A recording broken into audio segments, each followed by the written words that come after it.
Washington CNN John McCain has had a hell of a last month. On July 20, he announced he had been diagnosed with an aggressive form of brain cancer. 8 days later, McCain cast the deciding vote to kill his party's last-ditch attempt to repeal and replace the Affordable Care Act.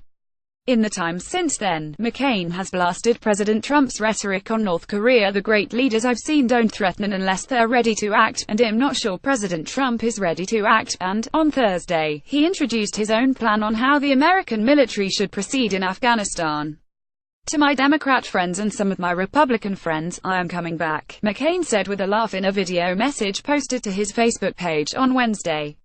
"Even those who want me to die don't want me to die right away, and that's good."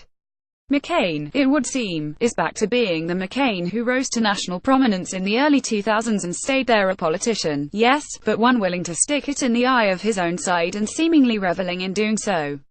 Someone with a dry sense of humor about himself and the entire political process. Someone not afraid to be way out on a limb. His call for a surge of troops in Iraq was deeply unpopular when he did it in the early 2000s, loathed by a certain segment of his party or the other party. The obvious explanation for McCain's turn back toward his self-proclaimed maverick persona is that, faced with his own mortality, McCain has decided to go for broke, to let it all hang out and damn the political consequences. But Mark Salter, McCain's co-author and longtime confidant, insisted that attributing McCain's mccaining of late to his brain cancer diagnosis is overly facile. He's taken issue with Trump's statements and policies many times before his diagnosis, and in language as colorful, Salter said. The healthcare vote was a big deal, but he had also called for regular order and letting committees see what they could do before his diagnosis, not just in his floor speech the week of the vote. "I know work on an Afghanistan plan also preceded his diagnosis. While it's hard to imagine a brain cancer diagnosis and it being the same cancer that befell McCain's friend, the late Sen. Ted Kennedy, the Massachusetts Democrat, would have some very real effect on your perspective and your approach to your job and your life." I agree with Salter that McCain's turn to being the McCain of the early 2000s is about more than just the cancer diagnosis. A close study of McCain's career reveals that his maverickness has always waxed and waned. His 2000 presidential campaign was the height of it because that was what the political times called for.